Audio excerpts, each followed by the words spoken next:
Good evening. Good evening, everyone. Good evening, Katile. How are you doing, Brenda? I'm fine, thank you. And you? I'm doing good. Nice. I hope everyone is doing fine. Good evening.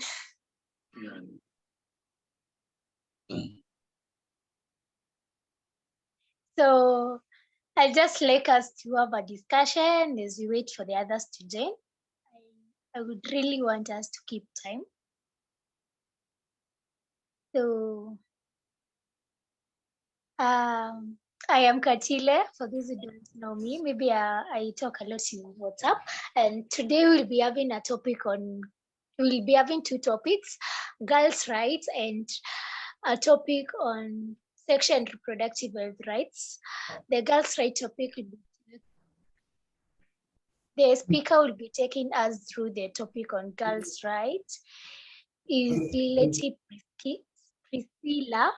And we'll also have another speaker called Malano Jacob, who will be taking us through the topic of sexual and reproductive health. I hope it will be an interactive session and we will all enjoy. Kindly make sure you have muted yourself. If you want to talk, you can raise your hand.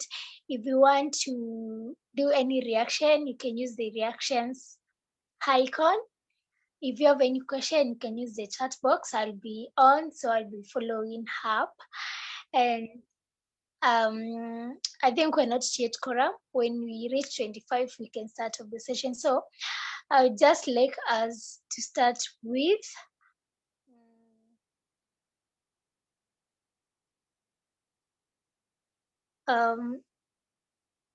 some questions.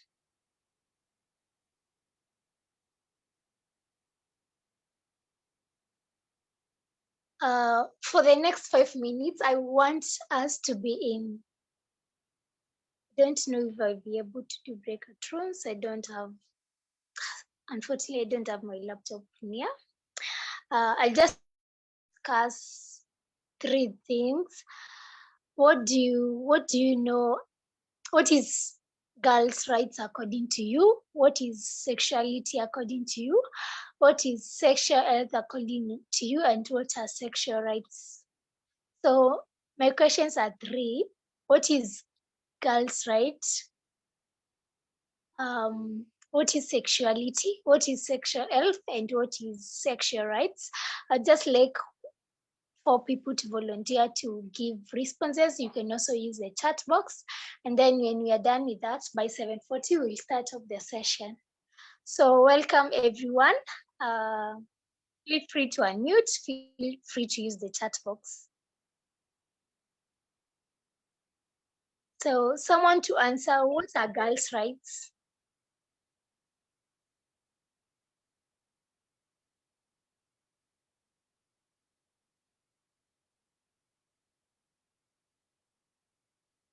What are girls' rights?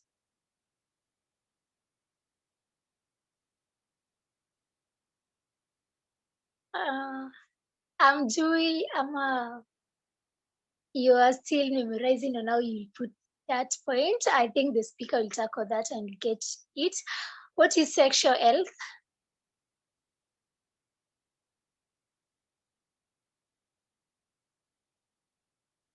What does sexuality mean to you? What is sexual health? I'm imagining a place where we are all thinking like in a circle and you are in the middle of a circle. And then when you are in the middle of that circle, you have to think about the factors that will affect aspects of your health, that is the risk factors that will affect your health, that can be due to an awareness of your rights, can be due to an awareness of the different types of health, can be due to other effects not related to health, positively or negatively. And today is what we'll be looking at, and we see the pressures or the risk factors that will make us to be encouraged and to share this information about girls' right. So with that, I will welcome the speaker to take us through the session. And kindly check in the chat box when I share the link about the link for attendance. Make sure you fill it. So welcome Lilechi, welcome Molana. You can introduce yourself and then you can start off with Lilechi. Okay, thank you. I'll be starting off. Let me. Okay. So I hope I'm audible. If I'm not audible enough, you can speak, you can chat in the chat box so that I know if I'm not audible. Sawa sawa. Okay. So,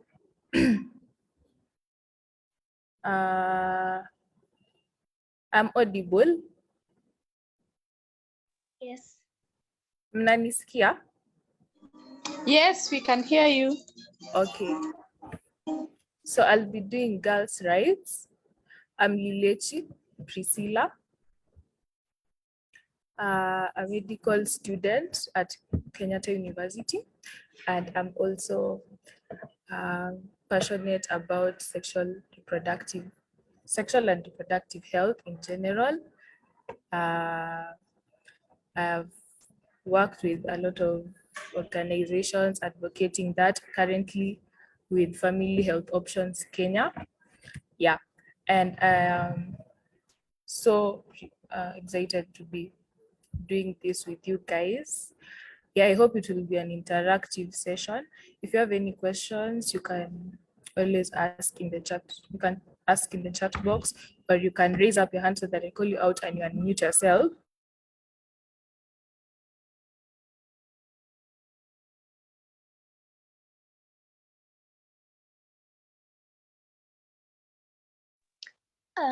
As we wait for the speaker to rejoin, maybe Malana, you can say hi. Hello, everyone. Hello. Good evening. Can you hear me?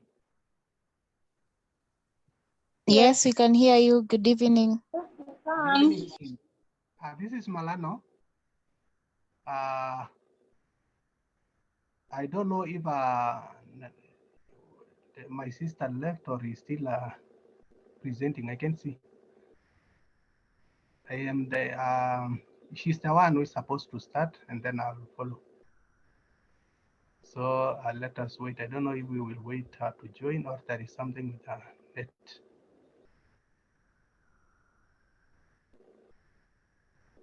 Let us. Thank you, Malano. Malano will be taking us through the topic on sexual and reproductive health. So we'll just give like 2 minutes for the speaker to rejoin, and then we'll start off the session. For those who are joining us today, we are going through the topic on sexual and reproductive health rights and girls' rights. So I hope it will be an interactive session and you will all enjoy. I can see the person who is using Technopop 5 Pro, check the place with the microphone, click that place, and join with audio. Lispa, Mwaniki Mirugu, and Technopop 5 Pro. I don't know. Lilechi is back. Let me call her and follow her. Okay, but we wait for her.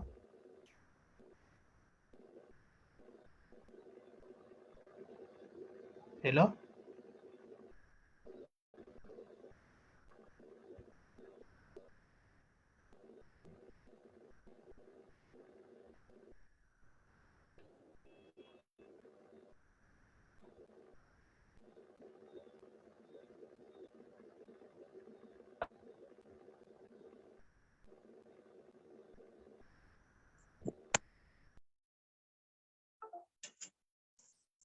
Sorry for that.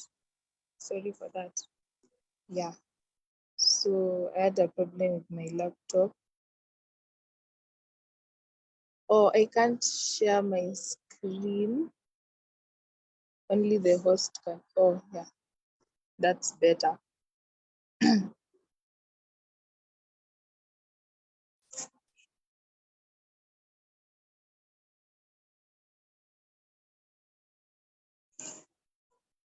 So let me.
Oh, sorry. I had not realized that I had unmuted. Okay, so I'm sharing a slideshow. I was saying before we start off about the girls, the first thing that runs into your mind is what do you know about girls and what do you know about girls and their rights? I know we are in an era where a lot has changed. It's not like before, where things used to be like so ethnical. People were so deep into their ethnic roots to the point where girls couldn't go to school. Most of the girls, like let's say 95, 100, maybe all could not go to school, and they were just left at home to learn about some skills or something. At that era, we know we are in a new era where a lot has changed. More people are going to school, more people are educated, more people know about their rights. So, yeah. So we are just basically going to talk about the common rights that we know and what I know we all know about the common girls' rights. We all know the right to education. They have the right to education, right to health, and all those stuff. But we just want to basically see the emerging issues, what is going on currently concerning the rights of girls and what we can do as sexual and reproductive health advocates when we meet such a kind of people.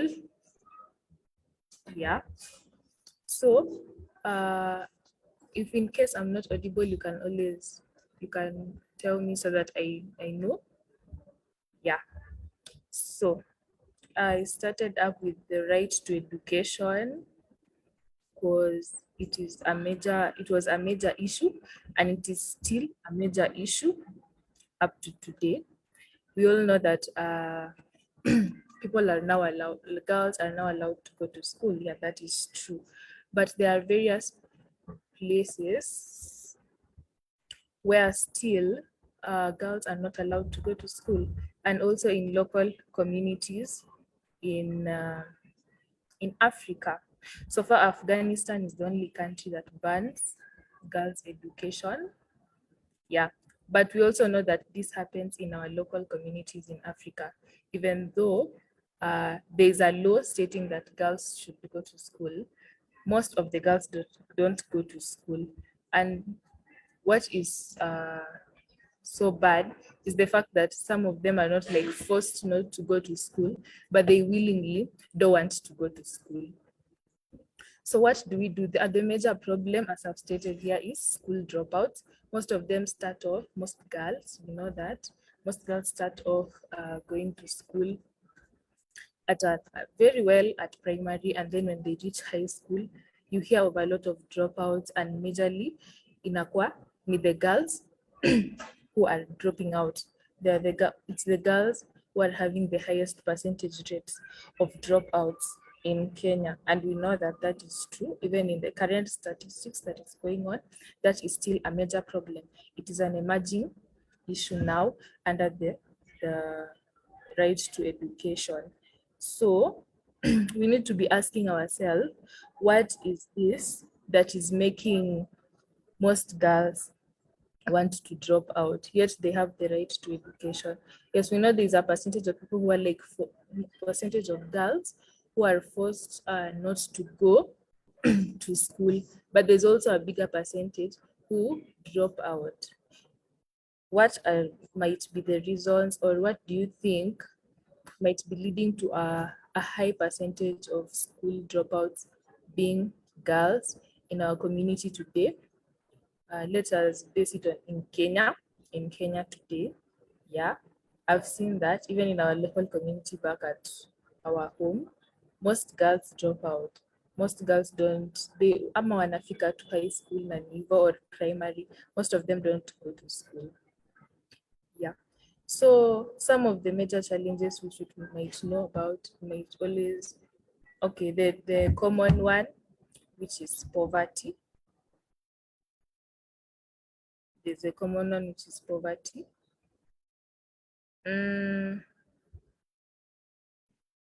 Are you guys hearing me? Is someone saying I can't hear?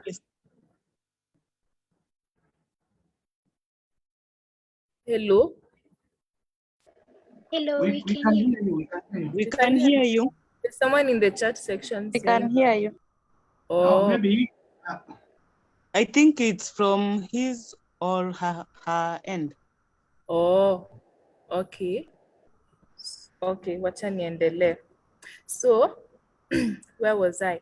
Oh, yeah, we were talking about the major problem that might be facing girls today, leading to school drop, many of them dropping out of school. So if you have any suggestion, you can always add up in the chat section or unmute. I'm just going to say a few of the common ones that I know. We obviously know of poverty. Okay, I know it's a challenge, though naturally there's free primary and high school education, but still poverty is a very, very major challenge. There's also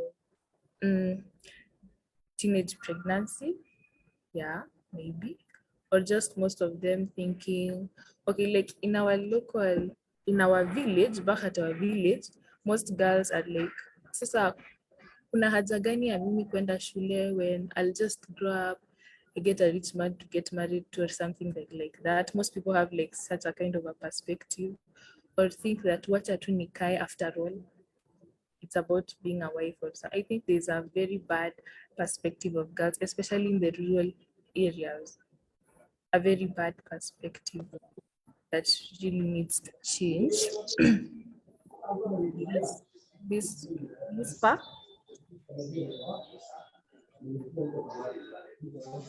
Lispa, if you're not okay, yeah. So what was I? Yeah, there's a very bad perspective that also goes around in rural areas. Apart from just poverty, most girls just wanting to back down. They don't want to go to school because they think, after all, why should I? Yeah, and obviously, I guess there are many other reasons why most people don't want to go to school. So we as girls' rights advocates, what should we do to encourage most of the girls in Kenya, most of the girls in our communities, our neighborhoods, or even people that we know, to tell them the importance of going to school? We all know of the importance of going to school, right? We all know the importance of going to school. And even as we speak to girls out there and encourage them, we can always state out the importance of going to school, and not necessarily hata kama they cannot manage to go to school. I added at my point below about learning a skill, because it is very good for a lady to even have a skill hata kama she will not be able to go to school or like get the 844 system curriculum. You could encourage that girl or that person you know to even go and learn and go further and an extra mile to learn a skill. She can do crocheting. There's a lot of various skills, hairdressing and stuff like that. So we need to encourage them as girls' rights advocates to go to an extra mile learning something instead of just staying at their homes, cleaning and all that stuff that we know girls do. And also for people who like are in a position where in schools, maybe you are teachers or maybe you are in a career where you're going to be a teacher or stuff like that, you can always introduce a program that it assists most of the students to like who are excited to come to school. Something nice, like, okay, I don't know, but in our high school we used to have like a lot of cultural skills and stuff that it makes like education learning. Yeah. So any program that can focus on retaining these girls to school. I know there's a lot that has been done, creation of girls' schools by the government and stuff like that. But we as advocates, we can do this, the little that we can always do. Okay, so I think I've spoken a lot about right to education. Yes, and I've said the major challenge is that they're expected to spend their time on household tasks, helping their mothers most of their time instead of attending school. So we as advocates need to encourage them. We need to create programs for them. And either way, as we encourage them, we tell them the importance of going to school. Yeah, so if you have anything to add up to that, you can add up on the chat section. Okay, can see you are hearing me. So let's move to the next.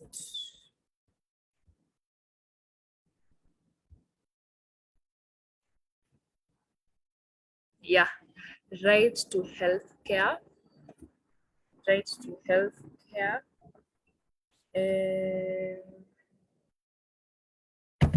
Girls require a lot of health care because they go through a lot of things and they are prone to various diseases.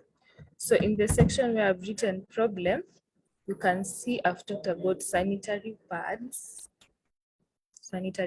and in the Google form that I had sent earlier, there was someone talking about the emerging issue and asking why condoms are being given for free, yet sanitary pads is a major challenge to many girls.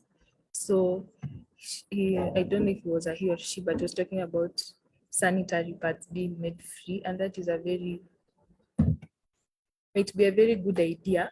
I don't know, there was a time where they used to like give free sanitary pads to schools, and they used to also bring these washable pads to the rural areas. But still it's not really healthy. Yeah. So the girls go through that a lot.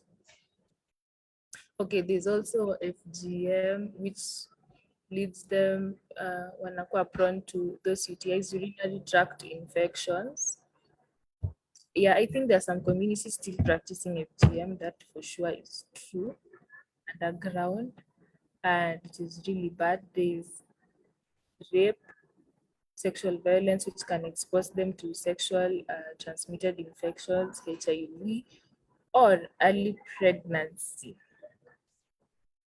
So girls are, there's also, I don't know if it is in Kenya really, but there's some countries which discriminate girls from getting a good healthcare system. I don't know if this happens in local communities. I'm not sure about that. Yeah, but this means that they are more vulnerable to growth problems and death. Okay, let me just speak a little bit about FGM. That is a violation. We are going to speak more about it under violation. Also, rape is under violation, violence and discrimination. Yeah. Okay, so there are various programs that have come up of late uh, about these early pregnancy things, assisting girls, and I know of a lot of girls who, like, when they get early pregnancy, because hawataki kuonekana, they decide to stay at home and tend for their own selves through the 9-month pregnancy, which is not really okay. We need to support them at this modern era. Haifai wakuwe wanafichwa and stuff like that. They need to be encouraged to visit a healthcare system so that wanaweza kusaidiwa even through if in case of a teenage pregnancy, instead of being neglected, or some parents who hata wanawaambia waende ushago or something like that, which is not appropriate. They need to be supported. People who are girls who are also raped, wanajificha and they don't say it earlier before it becomes worse. So far, I've seen various organizations working with post-rape care, like Pathfinders, wanasaidia, and there are various free NGOs which work with this, and various hospitals which also give free services. So these girls need to be encouraged to go to healthcare systems. And I think a major problem facing girls is, like, especially in public institutions, and getting views from some other friends of mine who I hear them speaking of these issues. They are like, Sasa, when I go to a hospital and then I meet some old nurse hapo, how am I going to explain to this nurse that I am pregnant and I'm 19 years old? No, inakuwa an issue for them. Or like explaining if they need a contraceptive, or explaining if they've gone through FGM, inakuwa a very big issue for them. And I know various of you guys might be also working with these health organizations, and you see these issues that always happen. We need to make our approach feel more comfortable, more youth friendly, more girl friendly to them, so that they don't feel guilty about their situation, and they're already in their situation. They need to be supported even through that situation as they go through all this. Yeah. And even as you go, as wherever you will be going through advocating for this, you also need to support them and talk to them. Most of them don't get people to talk to, especially if maybe their parents don't want to listen or something, or maybe people close to them do not understand. If you get an opportunity or meet such a kind of a person, you can always encourage the person to visit a healthcare system. Okay, so the next one is freedom. Okay, let me see.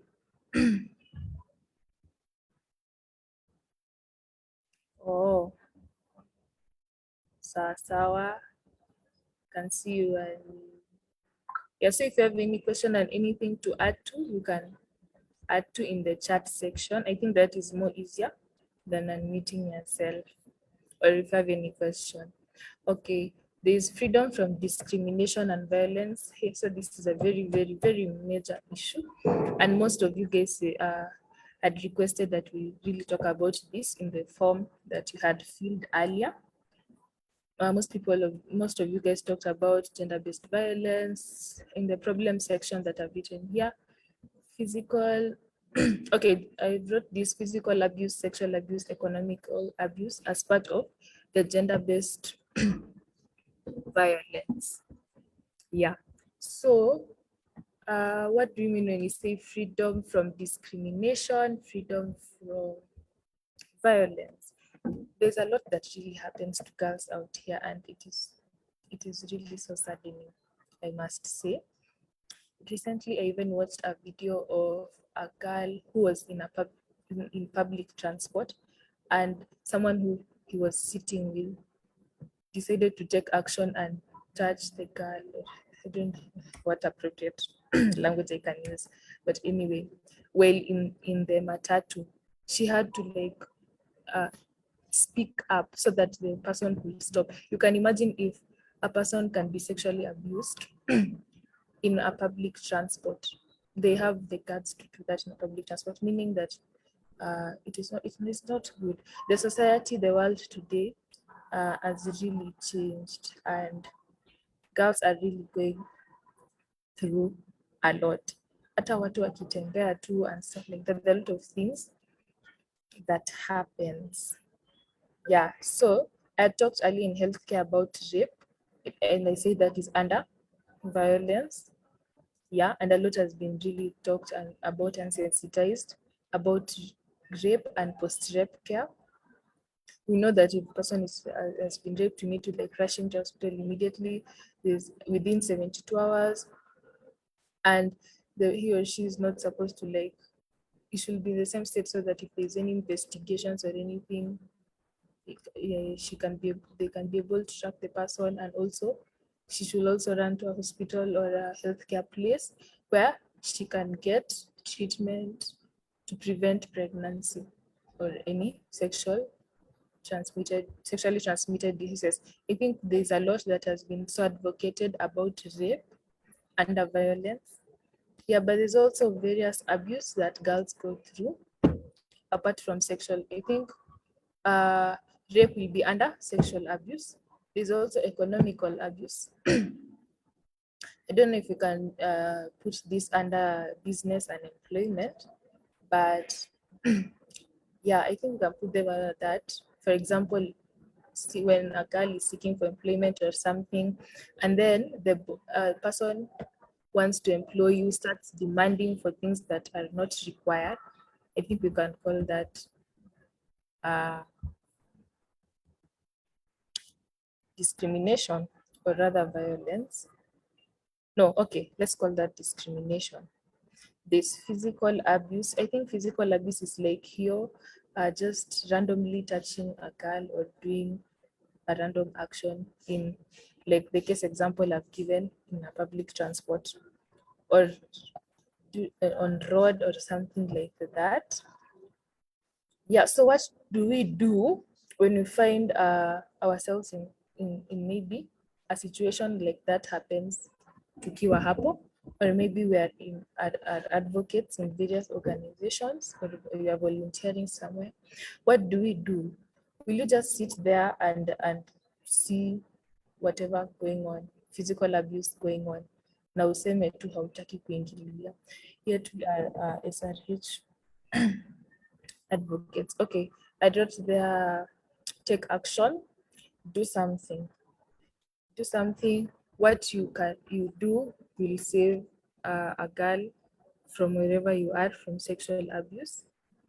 The second point that I had written here, for listening to them and believe them by starting a conversation is when you see maybe there's a classmate you have mwenye unaonanga anakuanga so troubled with something and you wonder what is going on, and maybe the girl has been confident enough to come to you. Listen to them.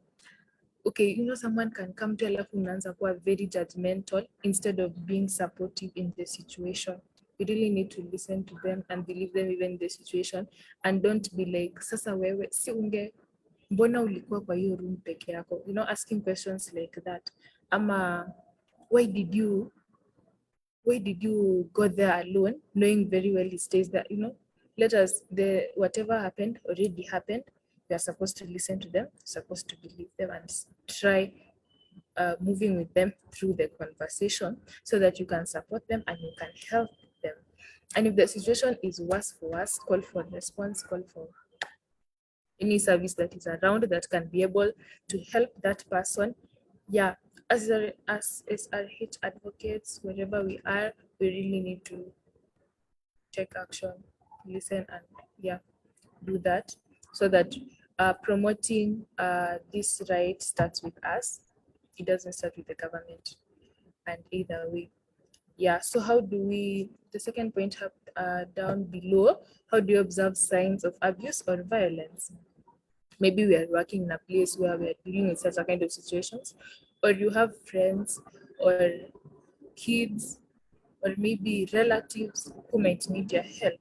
You might see unexplained marks and injuries. I think that's under physical abuse. Yeah, you can see the person isolating himself under unexplained marks and injuries. Unapata anakuwa so not comfortable when you like ask, "Funny, what happened here?" Anakuwa unable to explain herself. Ama she just backs it down or doesn't want to talk to about it. That might be a sign of abuse. Seems consciously worried about angering a specific person, might be the boss, might be a person living with the girl or something. Increased loss of temper, frequent fights, and increased risk taking. I think this happens because of the fear that you might abuse or be violent against him. So anajaribu kuji protect or something like that, and anajipata in like just frequent unnecessary fights for nothing, just because of the fear that he has gone through, maybe having suicidal thoughts.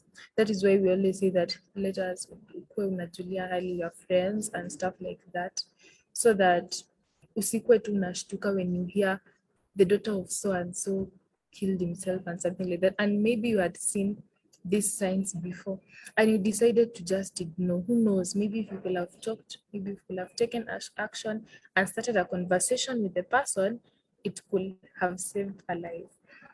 Yeah, there's also a sign of fear to stand for oneself. I think that is fear to stand for oneself. Yeah, that can be a point when maybe in case of a scenario where he feels like the person attacking her is stronger, anakuwa na uoga or something like that. Yeah. Okay, let me hurry up. I think we're almost there. Almost done. I'm just talking about the common rights, because I know we know the rights, girls' rights. I know we know them, and I will like state them overally, summarily at the end of the session. So there's equal opportunities for social and economic development. And in this, I had wrote here problem, employment opportunities, and early marriage. So I'm going to give a case scenario of my mom.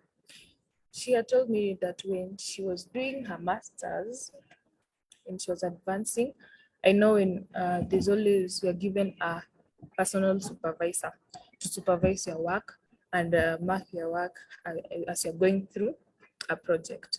So when she was doing her project and she was almost finalizing it, the supervisor kuje confirm things and stuff like that, the supervisor, who was a he, had threatened her that she will not give her the marks that she deserves if she does not do ABCD, which you obviously know. I will not want to say this, but anyway. Yeah, so he had threatened her that asipofanya hivi na hivi na hivi, she will not be able to get the marks that she deserved. And you know what? She ended up failing that project because she had refused to do that. So what do we call this? Okay, I think it's under discrimination, but also I can put it under equal opportunities for social and economic development because it needs to be an equal opportunity for all, both girls, both boys.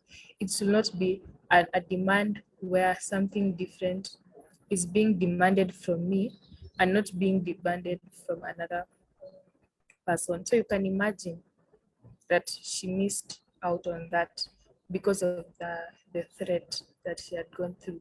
And as I've read here, employment opportunities, I know there are a lot of case scenarios, and maybe I've gone through that where you had missed on something just because there was a different demand that went on. Please resend the link, your attendance. Yeah, it will be done.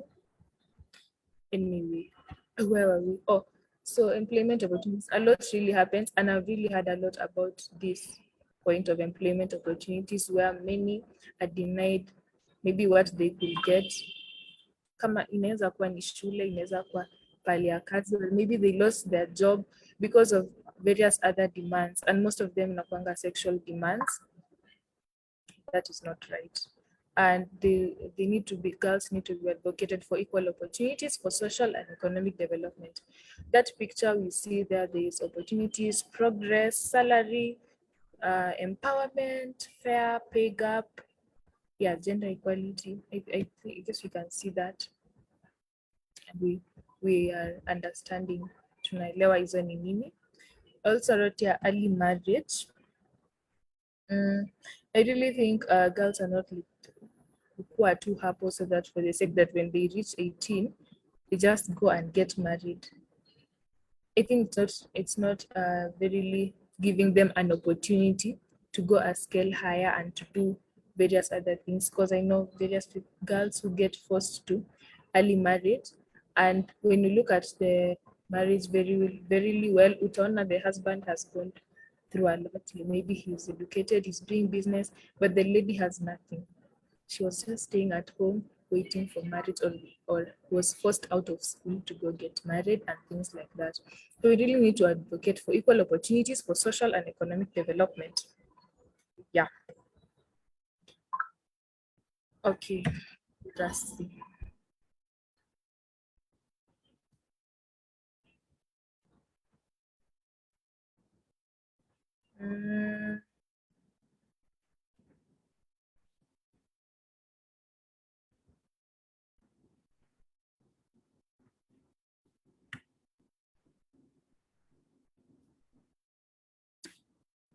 Trying to move to the next slide.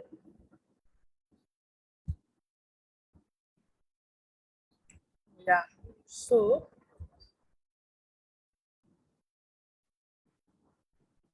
yeah.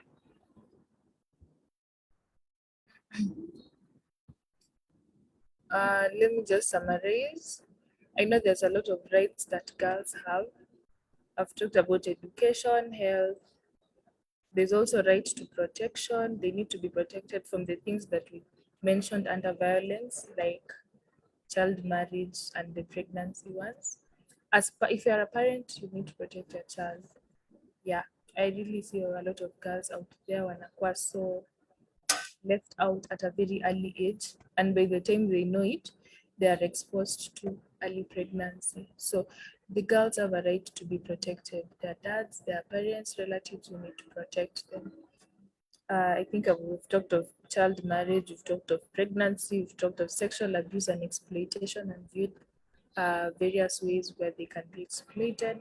And we've said most of the abusers, according to the statistics, 80 to 90% of the abusers are men.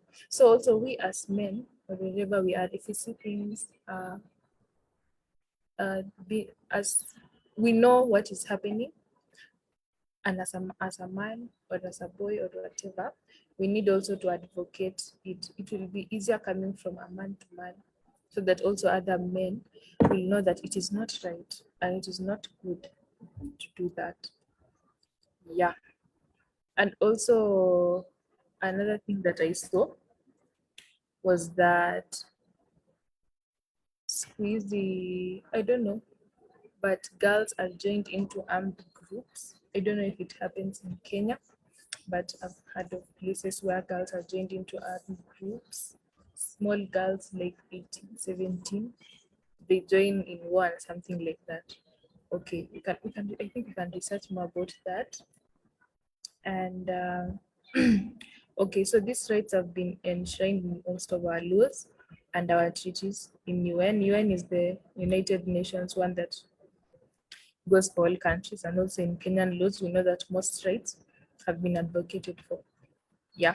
So through all the rights that we have gone through, we know that what we have to do is raise our voices. If there's anything wrong is happening, get involved, volunteer in places where they're advocating for girls' rights. Get involved even in donations, get involved in fundraising for support of girls if you can manage. Listen to girls who like come if you are in a position where you are exposed to various of these girls. Listen to them. You might help. You can help actually. So when we started, I mentioned of I talked of this that I've written here. OHCR is an international organization for human rights. KFAD is a Kenyan organization promoting gender equality. I wrote them here so that if you like want any more information, or you have a passion of knowing more about girls' rights and you want to know more about it, you can look at these two. I felt they are more distinct. I know there are a lot of organizations, also even in Kenya, are working with girls' rights. Yeah. And when we started, I talked of Afghanistan being the only country currently which bans girls from going to school. They can't go to school, they can't engage in various things that maybe we have rights to here in Kenya. So maybe you can go and see, get to know how they cope up, get to know how they have tried to live. You can go through Al Jazeera videos and get to know more about girls' rights out there. I think the only country which is still going through that problem. There's also Nigeria, which is the highest African country so far. Local communities, which have the highest rate of girls not engaging in various social things that we have rights here. You can also see about them.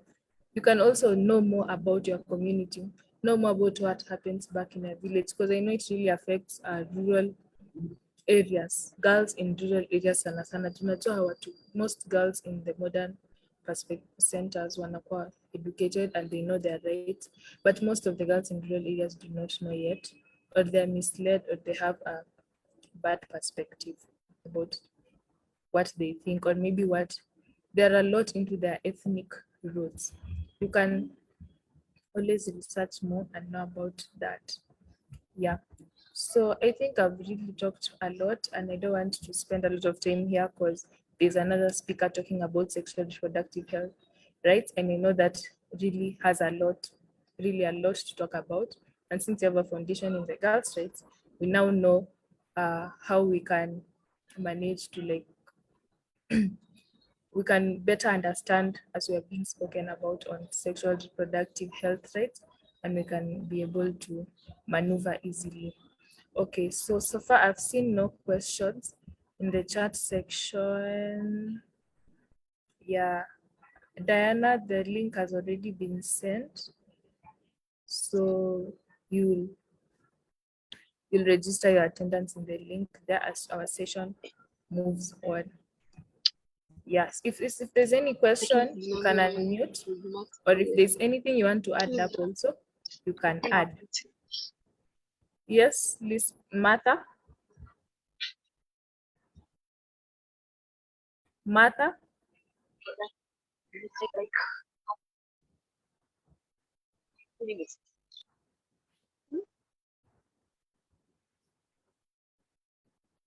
Martha, we are not hearing you.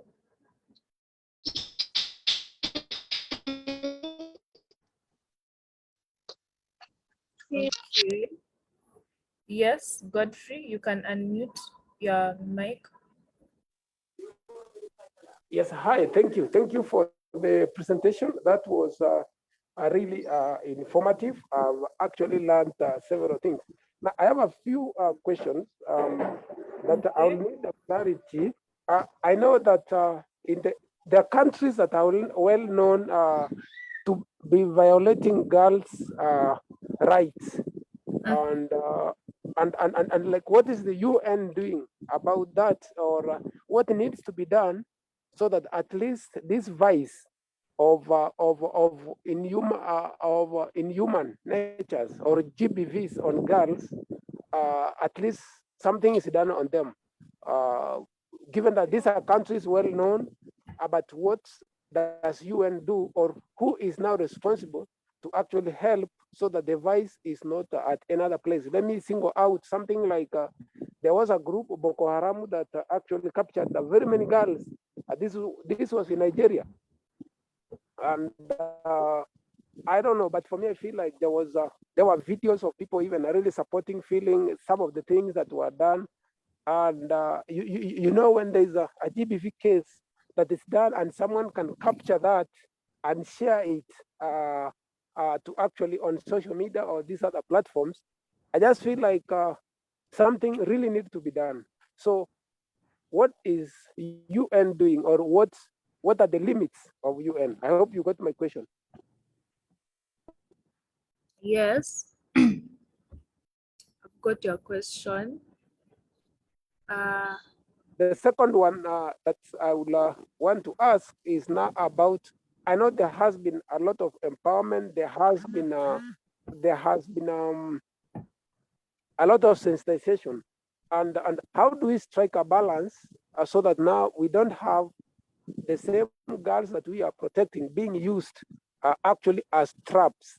Because you also know that like currently everyone can trust a girl or can trust a lady, but you see it has turned out to the other way, that now this is a trap. This becomes a trap for probably you being actually captured, and a lot of bad things being done on you. Thank you.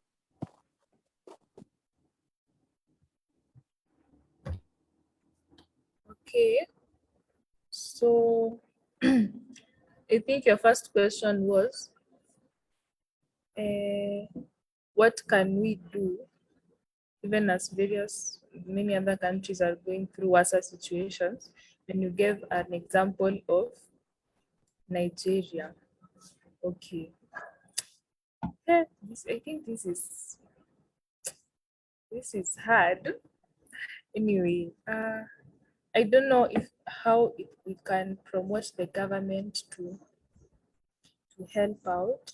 And I know UN, I think UN Akwanga like the general one which really promotes. And I know there's a lot of various uh, advocacy going on in the UN, even in the countries that I've mentioned that are banning these rights to most of the girls, like the ones I've mentioned, Afghanistan and Nigeria. There's still a lot going on.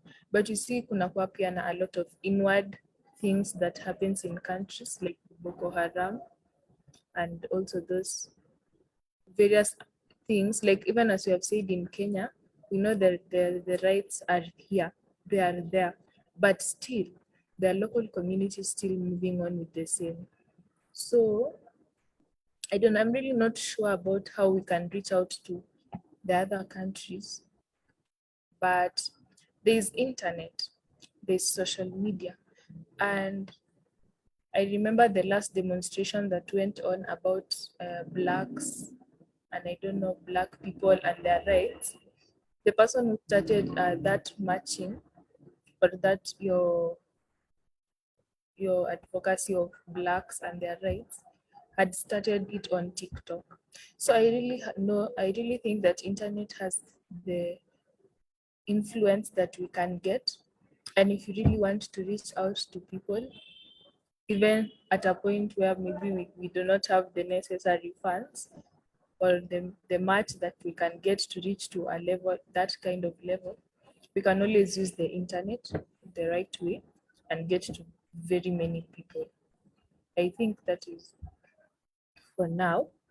But yeah, if there's any also suggestion that you have, you can also add up. And the second question that you asked, most girls are being trusted, but they end up being traps. Yeah, I've heard of stories that sasata nowadays most girls are being used in robberies. Most girls are being used in various bad things that happen. So how do we say this? So here it is the other people who are suffering because of girls. Okay, this is tricky. But anyway, my point of view in that question is I really think our position in wherever we are, we're also supposed to raise, if we're parents, we raise our girl child in a way where that they will not be used, because we should also ask ourselves kwa nini wanatumiwa in such a kind of situations. Maybe it is because there's lack of something, ama wanajikuta in a position where they have no other, okay, I can't really say they have no other choice, but I also think that hiyo ni kutu, they're being used. So in a way, their rights are also being violated, but also in a way, they're also violating other people's rights. So that is very tricky, but I think more education to them. But we know as our country is going on and on, a lot of things are happening. So inakuwa very tricky. Yeah, but if you have anything to add up on, you can always add. Samuel, you can unmute your mic. Or Okay, thank you. I just want to add that on the second part of the question, yeah, about you may assist, but you can be used by others. I think I just want to say that if you see these things happening, there's various authorities you can report to. Sometimes us, who let's say we do follow up too much with perpetrators until we found our life at risk. But I think we can channel these issues to the various organizations so that with them they can do the follow-up, because sometimes you may do the follow-up or you may follow a certain perpetrator until your life becomes at risk.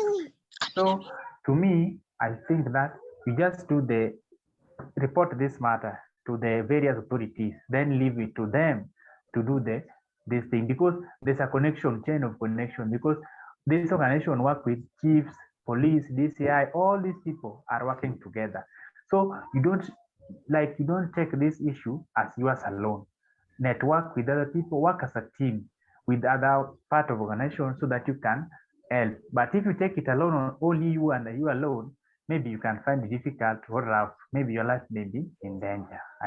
That's what I want to add. Thank you. yeah, thank you for that. Yeah, it's true. We need to also seek help from organizations and also the larger part. Na kama inakuwa very much disturbing, you can always go to the police and those people so that they can help. Yeah, that's true. You can also, yeah, there's also anything to add, can add. There's a question here from Peter at the chat section. There's this issue of FGM and early marriage in areas like West Pokot and other areas. What are we supposed to do in order to completely end this culture? Because that is what our girls are going through. Wow. Okay. So, yeah, I know of FGM. I've heard and I still hear that FGM is still going on. Now, I've even schooled with a classmate who has gone through FGM. And most of our classes, like we had a community health class where we could talk about these societal and cultural things, and then we could say like FGM is bad, stuff like that, and she will really feel very uneasy. But at the same time, she was like, it is it is something, yani she's proud of it because it is in their culture. Ni kitu imekuwa in their ethnic roots, so inakuwa very difficult. They have heard of it, they know FGM is bad, but they still do it because it is part of their culture, because they've seen people around them do it, because their parents have done it, so why not? So really completely curbing FGM 100% will be an issue, a really big issue. But I know that advocacy for FGM imewafikia. They know about it, they know the risks. So I don't know if there's anyone to add on maybe an idea of how it can be completely ended, how the culture can be completely ended. But I think it can be completely ended from a person who is also from there. Must be niseme aje. Like if it is a problem of West Pokot. Yes, but let me weigh in and perhaps say the other challenge that we have is that when we talk about gender or when we talk about GBV, the biggest assumption is that gender is women, and if we can change this narrative, then now we don't have that focus in that direction, it will really help us. And I know, like FGM, if men are used, then they're the same people who will really help to curb it. There's a time here in Nairobi, we had something called my dress, my choice, and it was just some people or a certain group felt like they want to actually undress women based on the way they were dressing and based on their own judgment. And then I remember that it's men who came in now and really helped to wipe that thing out. Because now you could not touch on a woman because of her dressing. You could not say that this is it. No, that that is what really helped. And I'm saying it's something that most of these women issues for the GBV, we find even the forefront people are really against men. And probably if now we embrace men, we actually now face on, we invite, we sit on a round table and now have another discussion so that now it is the men to help wipe out FGM. That one is really going to to actually help, and it's going to help us achieve more on these issues. Can we also have men having these jobs? Can we also have men at the forefront? Because the percentage, I know, you all know, you know that if you go to any program that goes, it's a women program or it's a ladies program, you find like almost the staff there, it is 90 or if not 95% staff that they are the women and not actually the men. So once we do this, it's really going to help us to actually cap this. Then the last one is also involve the gatekeepers. That our first point is the gatekeepers. We know it is in West Pokot. Let us call all those gatekeepers. Let us now give them the information that they actually need, and let us not task them that now we want zero. I know if there is the easiest thing to wipe out is FGM. It is the easiest. Where I come from, it is something that now it's not there because the men are at the forefront of that, and they really don't want to hear that. If you tell me today, at my sister needs to go through this, I will be the first person to arrest you and to actually make sure that the full force of the law is on you. So can we embrace this? And that is what is going to help us. I thank you.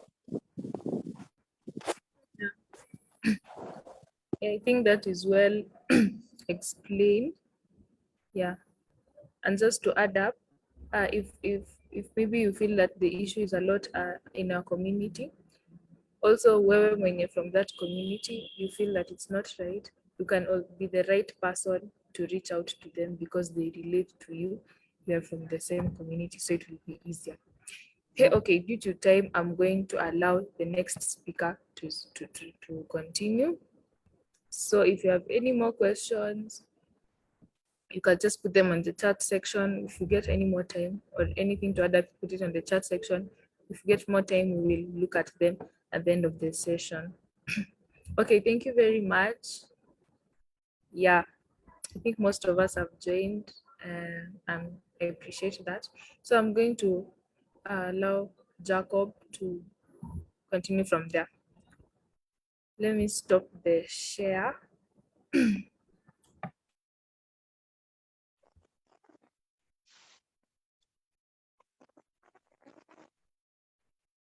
Yeah, I've stopped it. So Jacob. Okay, good evening, everyone. I don't know if you can Good hear me. evening, Jacob. Good evening. I have an issue with power on my end, so I don't know if I'm currently using my phone because my laptop has no power. So I don't know if Lily can share my presentation and then I just discuss, because I don't know if I can share it using my phone. Are you in a position to share mine? Or let me try.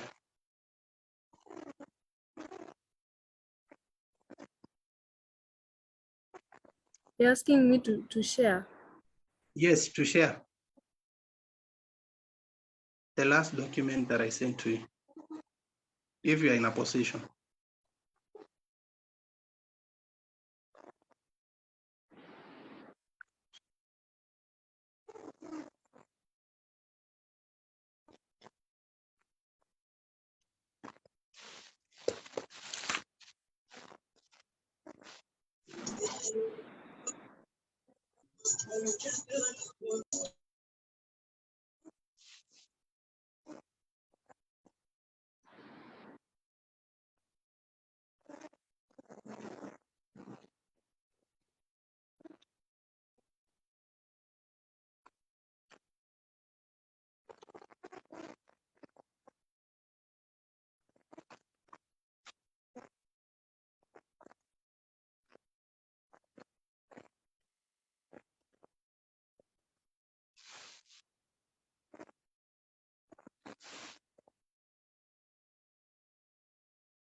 Okay, as we wait for her to share. Yeah, a few minutes. Okay.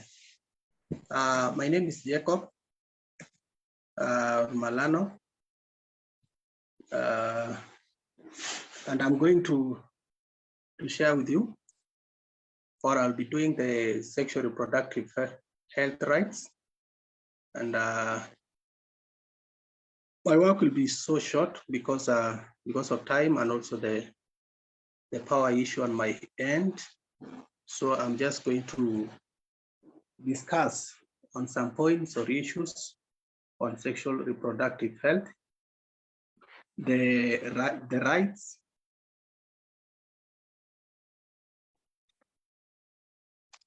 the meaning of sexual reproductive, a type of sexual reproductive health rights, and also the reason why we have to invest as a country or as the people to invest in the reproductive health. So let us just wait for a minute for her to share the screen.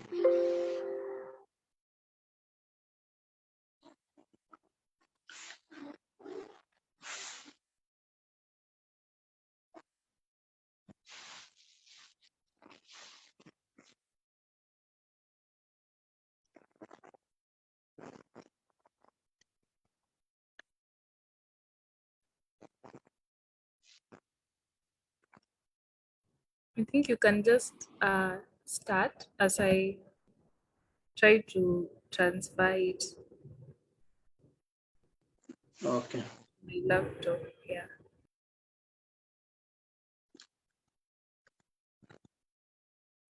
Okay, let me start. I just want to start with the meaning or the definition of sexual reproductive health. And sexual reproductive health is a state of complete physical, mental, and social well-being in all matters relating to the reproductive system. That means that for us to have a good sexual reproductive health, it must have a complete physical state, physical well-being. That means there will be no, physical harm, such as even FGM and other physical harm to women and any other person on the reproductive health. There is also mental. Mental mean emotional. It can mean emotional or even feeling of somebody. You have to be protected. Your feelings should be protected for you to have a good sexual reproductive health. There is also a social well-being. A person should not be discriminated based on sexual reproductive health. So it should not be discriminated in all matters relating to reproductive system. It implies that people are able to have satisfying and safe sex, the capability to reproduce, and the freedom to decide. So you have the freedom to decide whether, if, when, and how often to do so. So you have the right to decide. You have the right of freedom of decision for you to protect your reproductive health. To maintain one's sexual and reproductive health, people need access to accurate information. You have to have the information. If there is any, help or any assistance on the health sector in the government, you have a right to access the accurate information and the safe, effective, affordable, and acceptable contraceptive method of their choice. So everybody has a right to accurate information and to a safe contraceptive. The contraceptive you use should be safe, should be effective, and should be affordable. It should not be expensive and it should not be complex. It should also be acceptable. If something is not, if it will affect you in any way, so it means that it should not be acceptable. So the contraceptive method should be acceptable and should be affordable.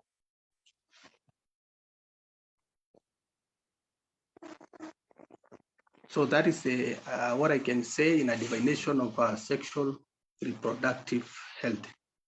Then now I go to the types of sexual reproductive health, or type of sexual reproductive health rights. What are these rights that we are saying?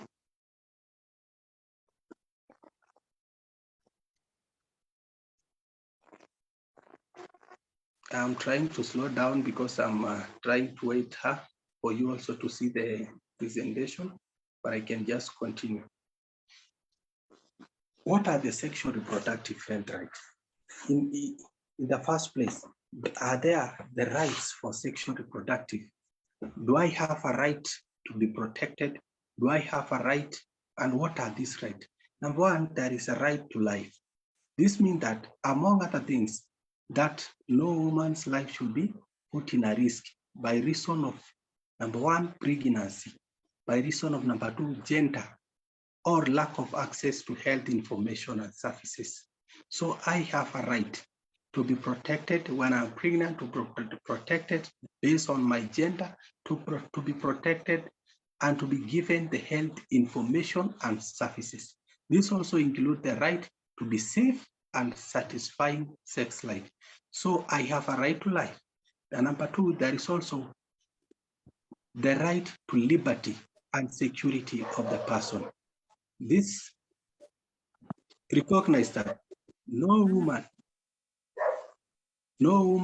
should be subject to forced pregnancy, forced sterilization, or forced abortion. You have a freedom and a right on liberty and security as an individual. You should be protected. Your health and reproductive health should be protected. You should not be subjected to forced pregnancy. If you are not, you are not willing, or you are not feeling like having a child or getting pregnant, your husband or your boyfriend or whoever you are in a relationship with should not subject you into a forced pregnancy or even a forced abortion. Maybe you have conceived, you are pregnant, but your husband is not willing to take care of the child, or he is not willing to be responsible. And now he wants to do what? To force you to, yes, thank you. That is my presentation. I started with the sexual and reproductive health and rights. And I have go to the next slide, because that is just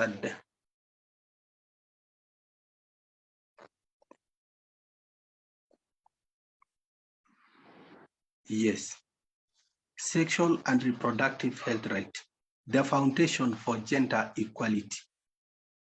Thank you. The foundation for gender equality. If you see that image, that is a process of conception and a process of maybe getting pregnant. But this person, according to this image, there is some sort of, family planning. And if you see at the end, because of that family planning and the right of gender equality, you can see there is love. You see, there is an image of love, because that person is not subjected to any issue that bring or affect gender equality. So if we protect our health right, reproductive health right, we will have love and happiness at the end. Okay, move next slide.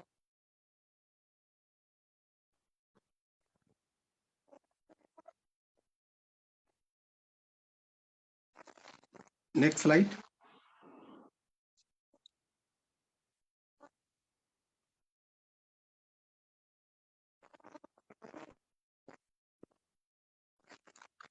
Thank you. We embrace reproductive freedom. Even before the divination of health, reproductive health right, that image has a lot of information. We embrace the reproductive freedom. We have the freedom of our own reproductive health. Yes, move next slide.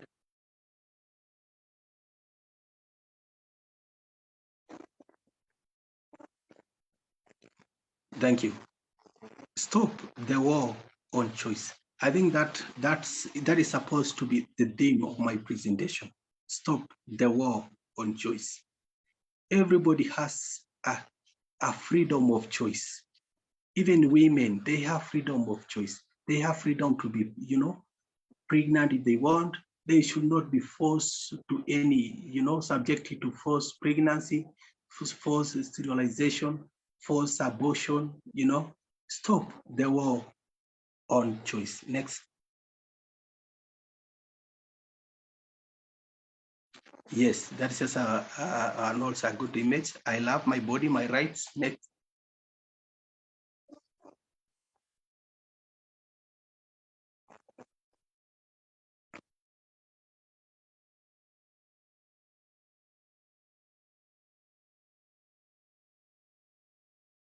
Next slide.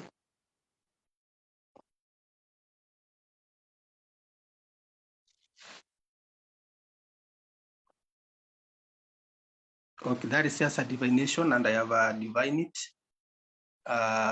The divination of sexual reproductive health, right? Next.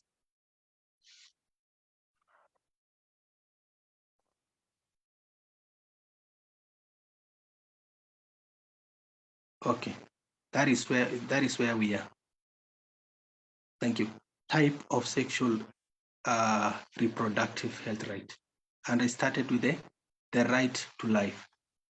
And that is where I said that women that no woman life should be put in risk by reason of pregnancy, gender, lack of access to information. This includes the right to be safe and satisfying life. Then we have the right to liberty and security of the person. This recognizes that no woman should be subjected to forced pregnancy, forced sterilization, forced abortion. And then we have the right to equality and to be free from all form of discrimination. Right to equality. This includes, among other things, freedom from discrimination because of one's sexuality and reproductive life choices. This means that we should not be subjected to any force, or maybe pregnancy or something. We have a right to equality. We have a right, to be free from any form of discrimination. If, for example, you are a woman and you want to have, let's say, 1 or 2 children, that is your personal decision. And you should not be discriminated based on that. You should not be told that because now you have only 1 child and that is a girl, you will be discriminated because you don't have a boy child, because you don't have a girl, you have only 1 child. Such a kind of discrimination. So we have the right to equality and to be free from all form of discrimination.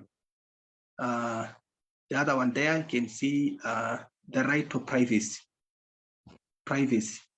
This means that all sexual and reproductive health care services should be confidential in terms of physical setup. Information given or shared by the client or any other person and access to record or report. You have a right to privacy. Your private life, your reproductive health should not be, put in public. It should be confidential. Your own information should be confidential. You should give somebody you trust. And for us who are, let's say, health workers or health service providers, we should take those information as private and confidential for us to build the trust of our client and for us to build the trust of our community. Because these people, they have the right to privacy, or everybody have a right to privacy in sexual reproductive health. I can also say the right to freedom of thought. This means that all sexual and reproductive health care services should be confidential in terms of physical setup. Information given or shared by the client or access record should be protected as well. So you have a freedom of thought, you have a freedom to think, you have a freedom to give an idea that you can see, it can protect your reproductive health, it can protect your even your own, health life. So you have that right of freedom of thought. I can also right to information and education. Yeah, I can also see the right to information and education. This includes access to full information on the benefit, risk, and effectiveness of all methods of fertility regulation. This means that we need to do a lot of, civic education. We need to educate people on our sexual reproductive health. We need to give them the information because they have a right to this information and they have a right to education. They have a right to get the information of the benefit. What are the benefits of these sexual reproductive health rights? What are the benefits that we can get maybe if we use family planning? What are the benefits? They also have a right to know the risk. They have the method of fertility regulation. If there is any fertility regulation, as the service providers, as the educators, as the health educators, we need to tell them and to inform them the effectiveness of this method of fertility regulation because they have a right to information and education. in order to all decision taken are made on the basis of full, free, and informed consent. You know, you can do anything based on sexual reproductive health to anybody, or maybe even family planning, or maybe even using a method of fertility regulation method without informed consent, without telling them. You can say that maybe this person is not educated, so even if I explain to him or her, they can understand. So I can just, use this fertility regulation method without her consent. So they have freedom of consent. They have to know exactly what you are doing to their body, to their reproductive health. So they have a right to information and to education. Yes, next slide.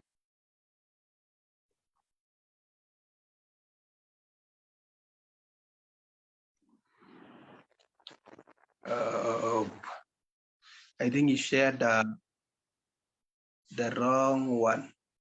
There is another one I sent to you.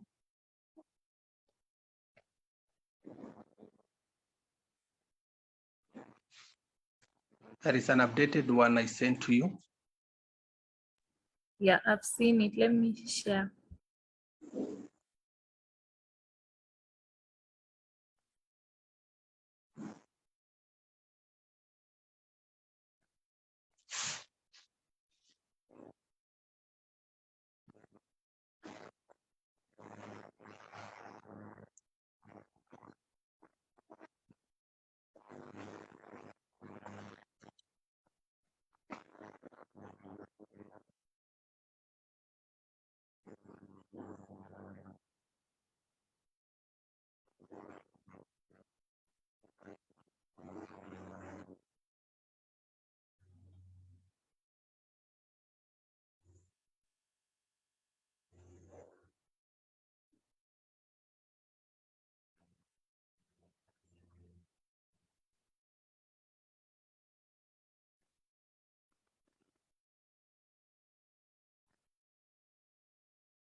We are waiting for her to share. So I've just keep quiet waiting for her to share the right document.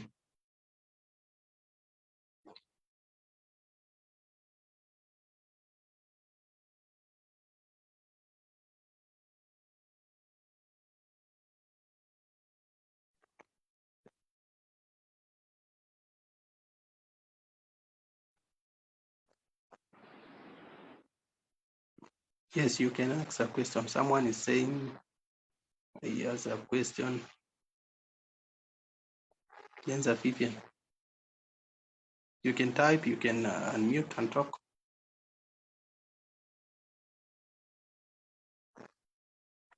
Though we are on the still on the process of presentation, so we can you can still hold on as I finish my presentation.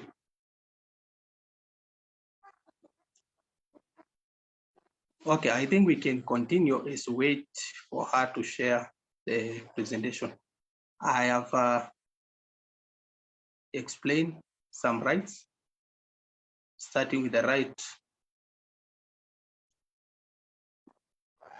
to life, the right to liberty and security of the person, the right to equality and to be free from all form of discrimination, the right to privacy, also the right to freedom of thought, and the right to information and education. The next slide was supposed to have a right to choice, whether or not to marry and to found a family. Everybody has a right to a family planning and has a right to marry or not to marry.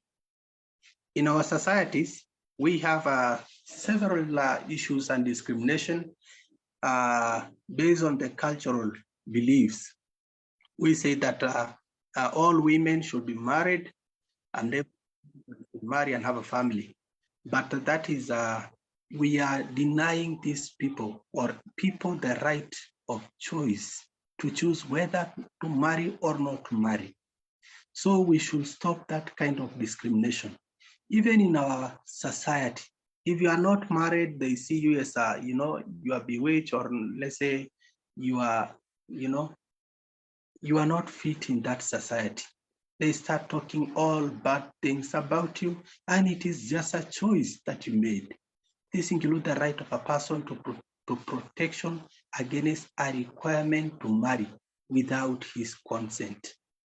In our society, mostly in the community that I come from, in Kajiado, in Maasai community, they have that issue of early marriages. As the early presenter said, that your early marriages always, they do it without the consent of the girl. They just bring an old man and your father tell you, you have to agree or I curse you. So for you to avoid those kind of mean and misconception, and you now believe because of what they are selling, the kind of ideas, the kind of silly things they are selling to you, and the fear, you just decide to get married without your own decision and without your consent. So you should be protected against such a kind of act that are harmful, because you have a right to choose either to marry or not to marry, either to have a family planning or not to have a family planning. So you should not be told that you have to have children every year. You are either pregnant or you have a young child, pregnant or you have a young child, because you don't, at the end of maybe within 10 years in marriage, you have almost 10 children. Every year you have a child, every year, and that really affects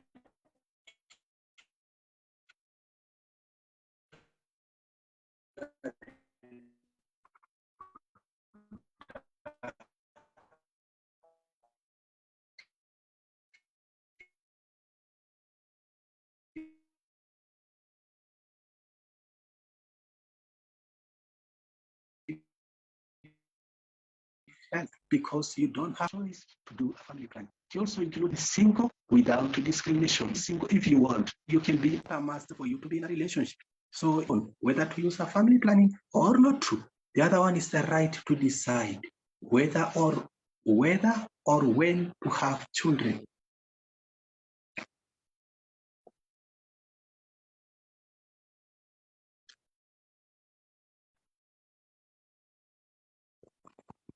Yes, the right to decide whether and when to have children. Yes, that is the right document.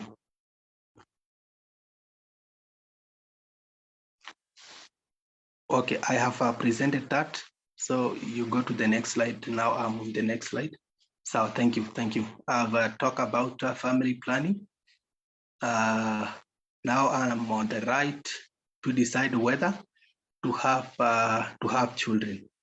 This includes the right of the person to decide freely and responsibly the number and spacing of their children, and to have an access to related information and education. You have even the right of spacing. You are not supposed to be told that you have children every year. You can just decide to have a child And after 5 years, you have another one, or even 7 years if you wish to, because you have freedom of doing so. So you have the right to decide whether, and even whether to have those people who don't want, to get a child. That process of pregnancy is always, not that friendly to women.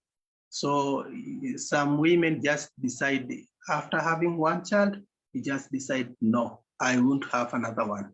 Let this just be a blessing from God. I'm satisfied with this one and I move on. And you should not be, discriminated based on that decision. You also have the right to health care and health protection.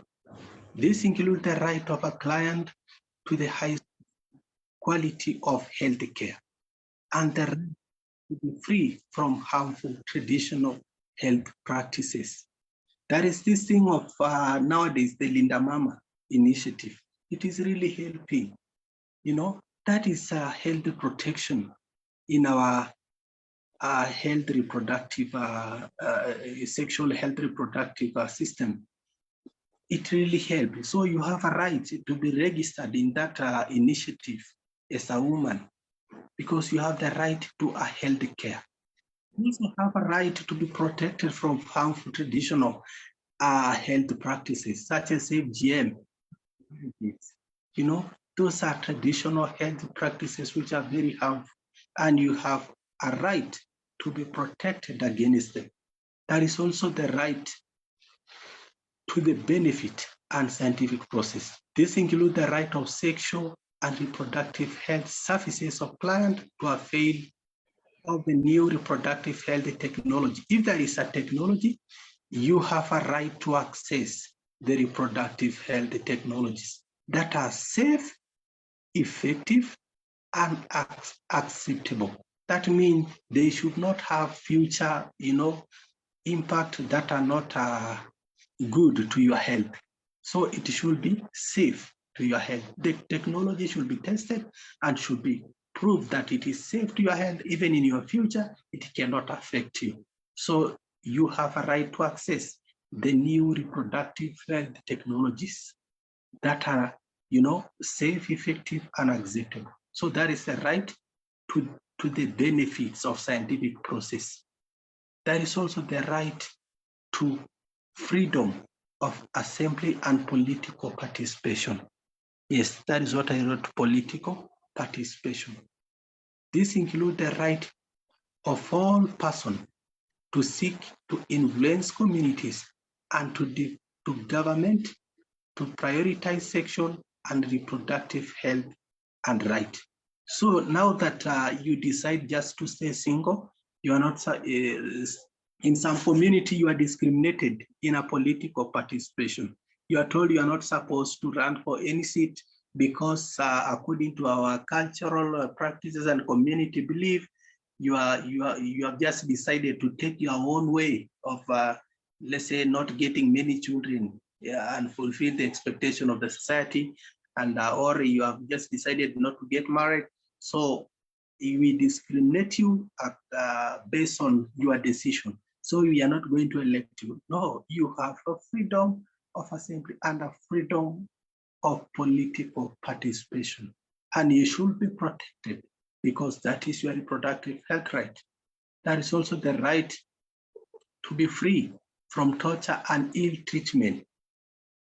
This includes the right of all women and young people to protection from violence, sexual exploitation, and abuse. You have a right to be protected against any violence, against any sexual exploitation. And I think the government should we should strengthen the institutions, the government institutions and structures that are, that are responsible to our health, to our, sexual reproductive health, so that if anybody try to discriminate or exploit sexually exploit somebody, or there is any abuse, we should have, serious and move based on our sexual reproductive health to protect our people and to protect ourselves against any sexual exploitation. Last one is development, which is on the other slide, the previous slide, the right of development. This includes the right of all individuals to access development opportunities and benefit, especially in decision-making process that affect their life. So the next slide, which I think, yeah, just go to the next slide. The long-term benefits, why we invest in the reproductive health. Why should we invest in reproductive health? Is there any benefit? Yes, long-term benefit. Women who are able to plan their birth, those who are using family planning, they are better able to complete their education. So long as you have a choice to your reproductive health, you can complete your education, you can do a lot of things. You are able to complete your education system because you have the right of spacing, you have the right of, using family planning. That is also, they also have an increased productivity and earning. You help on the development of economy and so on. Participate more fully in the labor force. Yes, you participate because you are stable, even in your physically, even emotionally, you are stable because you are not exploited and you are not forced to any discrimination based on reproductive health. Enjoy higher household savings and assets. Yes, you enjoy a lot of things so long as you have a right and freedom to reproductive health. Next slide. I think that is the last one. Yes, thank you. That is the last one. I make it very short because of time and also because of the power on my end. So I don't share more than that, but let me welcome questions. If there is any question, please ask. And if there is any addition, I can now hand back the microphone to mine. People. Yes, yes. Mine is just a question, and maybe you can clarify that there's a new one that I heard that there's a right to not marry or get married for that reason. Yes. Kindly you can clarify before I can ask another question. Yes, thank you, thank you. I can clarify that a right to not marry or marry. You have I say that you have a right not to marry or a right to marry. That means if maybe you are a woman and you are in an industry that is basically need a lot of your time, and a family also need a lot of responsibility and a lot of time, you just decide to say maybe I can't because of my work and the nature of the work that I'm doing, and maybe I love what I'm doing, the service I'm giving to the community. I decide not to marry. I just want to be single and move on with my life and build my own, let's say, financial life. So I have a right not to marry. Maybe I can just date somebody if I want. If I don't want, I can just stay like that. For example, I can give you an example of this religion institution like Catholic. They have sisters and fathers. Those people just decide not to marry, let's say. So they just decide to stay life they dedicated to what they believe, to God. That for me, I dedicate all my life to God, so I will not marry or get married. So those people have the right to be protected based on their choice of not marrying. Thank you. Okay, thank you. So now my question now becomes this way. As some of these rights, probably what are some of the stages that they undergo? Because you and I know currently, like if today someone wakes up and says, I'm not marrying or I'm not getting married, this person becomes vulnerable to maybe accusation of these very many other things, or maybe several things being said about the person. There also becomes a lot of challenges on even inheritance, maybe inheriting probably land or anything, because the belief is that you get for example land. You see, when you don't have children, it becomes also a challenge that who is getting this land, or after you who is going with that land. Maybe what is the process of coming up with these rights? Do we normally have public participation? Do we have, are they formulated, or maybe they just come? Maybe do traditions, do culture actually form part of the discussion, or that is I wish just a question. Thank you. Okay, thank you. Yes, there are stages they undergo. There is counseling stages that these people undergo. So, but there is no public participation. And having in mind that every rights or laws are always made to protect the vulnerable. So these rights are they have been made and mentioned and written to protect the vulnerable. So anybody who will be, protected by these rights, they just have in mind that these people are vulnerable because one, the reason of number one, they are going maybe against the cultural practices and the cultural beliefs. If somebody just decide not to have children, and it is not nature, because there are those who are by nature, they can get children until maybe they go through a process of medical process or something. And there are those who are just fertile, they're just very okay, but they just decide not to have children because it is their choice. And that is why you can get most of them, they even run and just go and live in the church and stay in the church. They run away from the community because they are doing things which are not, the community cannot, we can say they can't accept. So these people are vulnerable. So they go through stages for them also to come up with this, for them to be protected. They go through counseling, because if now I decide not to marry, what should I tell my parent? What should I tell my family? Yes, there is an issue of inheritance. And maybe we are 3 or 4 in our family, boys or all children.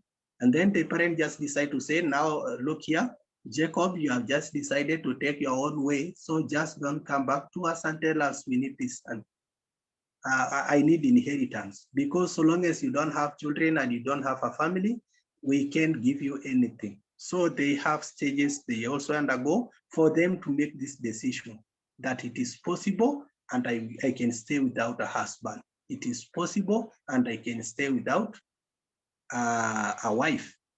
And also they have their own reason based on religion, belief, based on my own economic, nature of work. So they have stages they undergo for them to come up with this one, but there's no public participation, because you can't just go and tell people we have a right not to marry. So people who don't want to marry or get married should not be discriminated in this community. They will chase you away. You will get yourself stoned. So there are some risks. So you can do public participation, but we know that they are there and we can protect them. Thank you. I think I explained better. Yes, you did. Thank you. Okay, welcome. Any other question?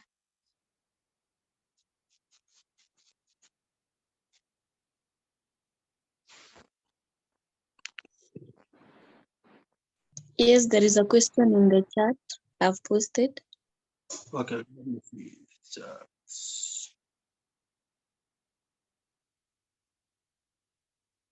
Peter, sorry, it's raining. What can you do about in order to solve them?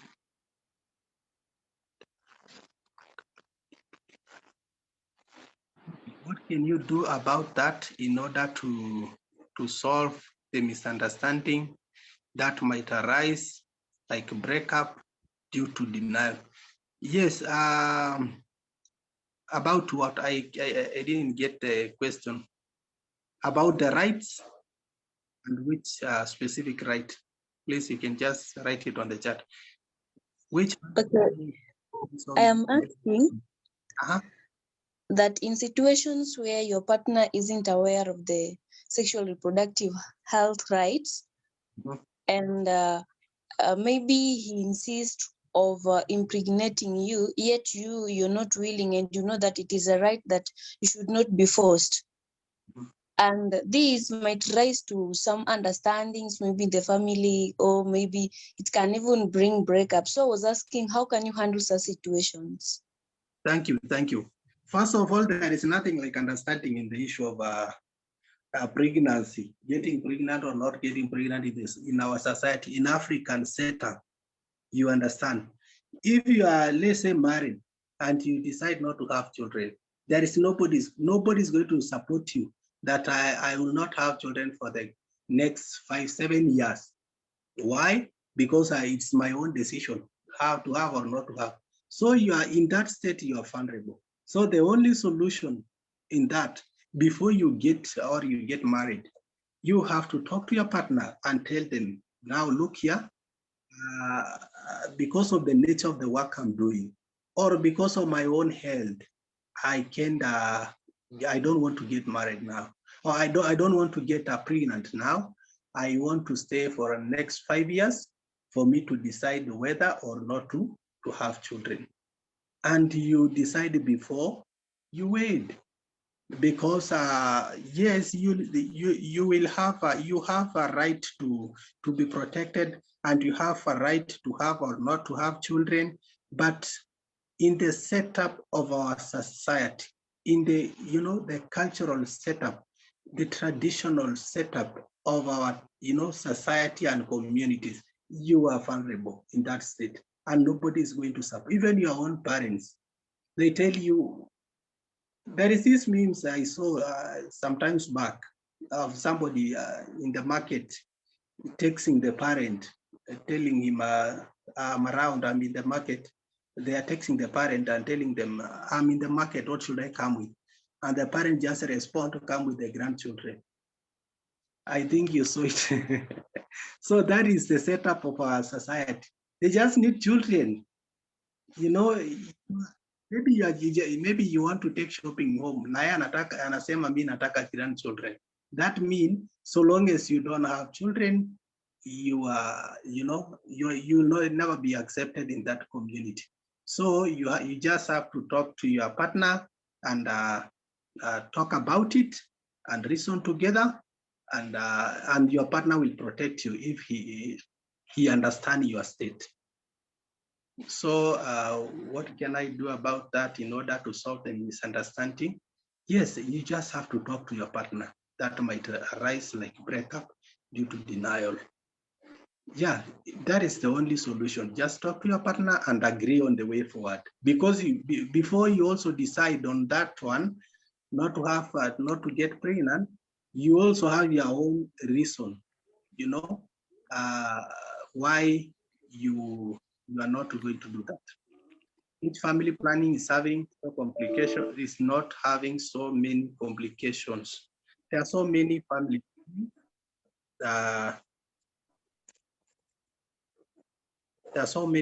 plannings which have no complications at all, and that one I think I will respond to it later. We will be having a topic of family planning. Yes, you have been answered. We'll cover that. Are the right incorporated in the Kenyan law?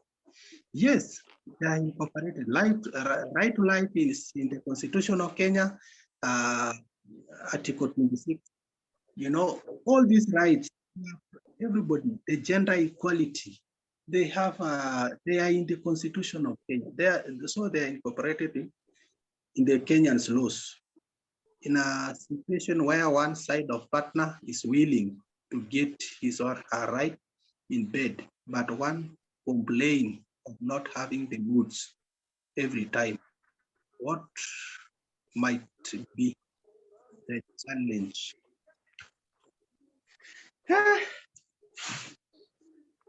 Watu wanataka na wengine wanakataa. In that situation, you know, even if we have the right of our reproductive health, we must also take care of our partners and also our relationship and our marriages. So it doesn't mean that because now I'm being protected and I have the right of maybe having sex or not having sex, I can deny my partner his right in bed because I am protected. Yes, you are protected. Your partner might not do anything silly because of the laws, the consequences of the laws. But he might just decide, or she might decide to get the rights somewhere else, or satisfy himself or herself somewhere else, which will also affect your emotional stability and your feelings later. So I think you just decide the days. Maybe because of the nature of what you're doing or your work, you might not be having moods or feeling like doing it every time.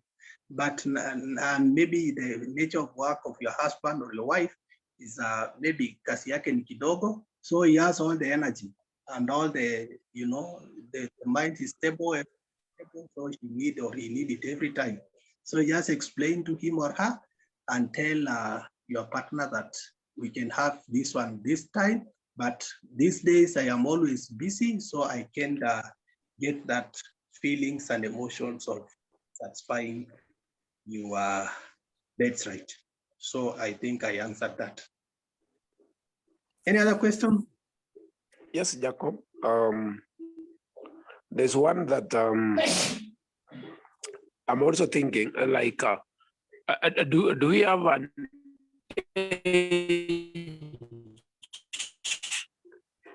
specified age? Because I know the answer to most of such a question is marry when you are ready. But from statistics, this 18, 19, around even to 24, there is a challenge. There was even a discussion sometimes back that even the maturity age to be pushed to 24, because we see very many programs that now are capturing, especially the ladies, up to 24 years, that now these are still people who need a lot of guidance, a lot of support, especially when it comes to decision making. So now my question now comes in here that how are we protecting the boy, given that any mistake, any issue, a lot is okay, the girl is believed. Let me use that that reason or that explanation that a girl is listened more than the boy. Now, how do we strike a balance on this? Thank you.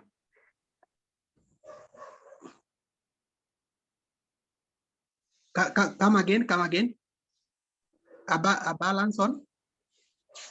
I'm talking, how do you strike a balance on a because you know let's say some 17-year-old, 16, 17 are mature minors. Yes. But I know the constitution speaks of 18 years, but we still have 20, 21 up to 24. That's still a decision. They can still not make a decision. So now, how do we strike a balance between now this guy who is accused to have done or to have messed up with this girl, when it's actually a lot, there's a lot of issues on the girl. let me be more particular now that a lot of issues on relationships are now rising from the girls, probably because of the protection and the big focus that, if I will say this, if today we argue with Lilechi here, you see, everyone will tend to listen to Lilechi and not me. So how are we now striking a balance here so that there is that equity and not equality on these matters? Yes. Thank you. Thank you. There is a lot of issues and a lot of discussion on the same. Even in our courts, I saw several cases, maybe a man abuses a lady, or 1 year abuses a lady of 16 or 17 years sexually. Let's say not abusing really, but there was a consent or an agreement in between. And now the girl has a big body, and a man see the girl as a grown up. You see, and kumbe ni mtoto bwana, he's 17 years, he's still, or even 16, still yet to get a national identity. And in court, you can defend yourself and physical appearance. I thought this person is a grown up. And now the girl is pregnant and is 17 years and maybe even has a child and is 17 years, and the young man is 22 years. And you are in court because maybe the parent for the girl just decided to take the case to the court because they feel that their child is still unstable and matured and she cannot make a decision. And if you go, there is even a discussion, and there was an issue in, I don't know if it was High Court or somewhere, I think High Court or Supreme Court, I think High Court, that of this issue of a young girl of 17 having a child with a young boy of 21 years old. And then now the magistrate asked a question and said, yes, we can decide to take this young man to prison for several years for impregnating a child of 17 years. But next year, this girl will be 18 years and he will be having a national identity card, and she will come back to this court and say, look here, I am, I'm now a grown up and I need my husband back. This is a child. We need, the child also has a right to see or to be taken care of by both parents. And, and it is even less than a year because maybe the girl was 17 years and some months.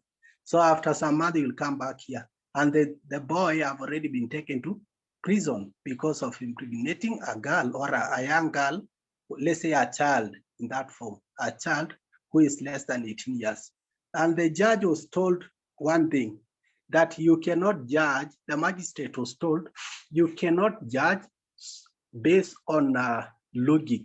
You see, you can judge based on logic and say, look here, we can balance it and say, we can give it time and see that this young man is just 20 years and the girl is almost 18. We can just wait and this young boy to be, let him take care of the child for this 6 or 7 months, for the girl to grow up, for us to do what? For it to be a family, let's say. But he was told you can do that. You can judge based on logic. You judge based on laws. So even if the child, the girl is, let's say 17 years and let's say 17 years and 6 or 7 months, so it's just almost half a year for the girl to be to get a national identity card and to be a grown up. You cannot, they can judge. So there is that issue of balance. So I think men have to be just to suffer until another law will be on place. Because for me, according to the information I have and what I know, it takes time for it to balance. It takes time. Can I say something? Yes, yes. My name is Ruth. I've been raising my hand, and I guess you didn't see me, Malano.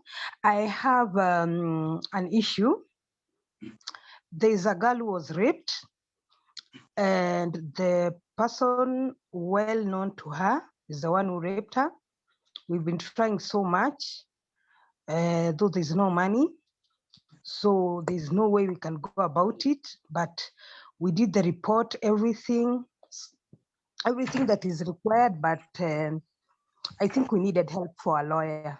So I would say if the girl was raped at 17 and the case was held when she was 17, I think, rape is a very traumatizing thing, very traumatizing. It's Yes, good to yes. find out first who you are dealing with, who you are dating. Find out first before you take a step ahead. So Milano, how can you help me with this case before we come out of this platform? I really need your help. I don't know if it works in this platform or not. I've heard what he has said, and there's a girl who is being traumatized. She's going through a lot. Her life is at standstill. We need a lawyer. We don't have money. Tried the NGOs, there's none that is trying to help her. She was brutally raped. Everything was compiled, but nothing has been done. How can we get help? Okay, thank you. She has a right Yes, of course. For her claims now. There is so many issues on the Children's Act and the children's process of the court process. But based on the Children's Act 2022, which replaced Children's Act 2001, there is that issue of at least trying to speed up this the children issues on court. But now, if I can ask, there is what we call referral cases or referral path on children cases. And I don't know if the children office knows or is aware of the case, because the case is supposed to be taken first of all to the area chief, and then now from the area chief you follow up and make sure that the area chief has taken the child to but before that even, may I ask the type of abuse? What was the type of abuse? She was, what do you mean by that? She was raped, and it's almost 1 year. No action has been taken. Yes. Even the perpetrator has never been caught. We've done that. We've gone to the chief, to the police, everything. It stands still. Nothing has been done. And to the children office? What? Children office. Did you went to the children office, the sub-county children officer? Yeah, they said we need a lawyer. We don't have money for a lawyer.